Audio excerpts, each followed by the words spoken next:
शिवाजी महाराज की जय, छत्रपती शिवाजी महाराज की जय, धर्मवीर संभाजी महाराज की जय, धर्मवीर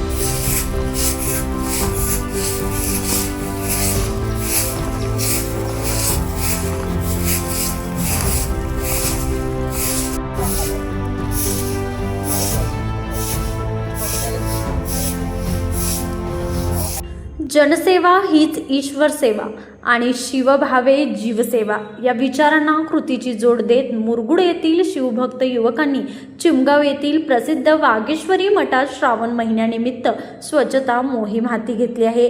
कोणत्याही प्रसिद्धीची अपेक्षा न ठेवता निरपेक्ष भावनेने दरवर्षी राबवण्यात येणाऱ्या या उपक्रमाचे परिसरातून कौतुक होत आहे.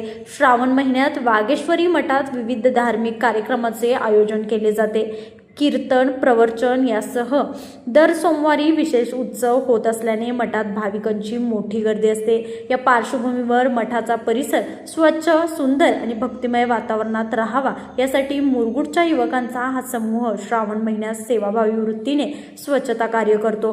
विशेष म्हणजे ग्रामस्थांकडून प्रेमाने आणलेले भोजन किंवा फराळाचे साहित्यही युवक स्वीकारत नाहीत. सेवा हीच आमची साधना या भावनेतून ते आपले कार्य सुरू ठेवतात. स्वच्छतेच्या माध्यमातून ईश्वराची सेवा होत असल्याचा भावनिक संदेश त्यांच्या कृतीतून समाजाला मिळत आहे.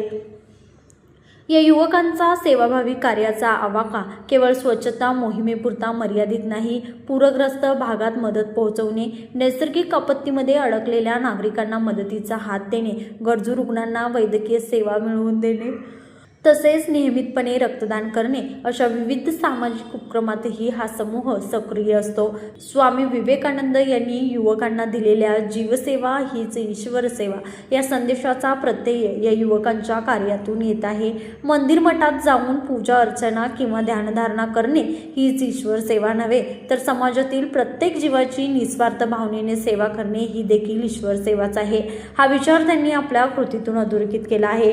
श्रावणातील धार्मिक वातावरणाला सेवाभावाची जोड देणाऱ्या मुरगुडच्या युवकाचा उपक्रम समाजातील इतर तरुणाईसाठीही प्रेरणादायी ठरत आहे.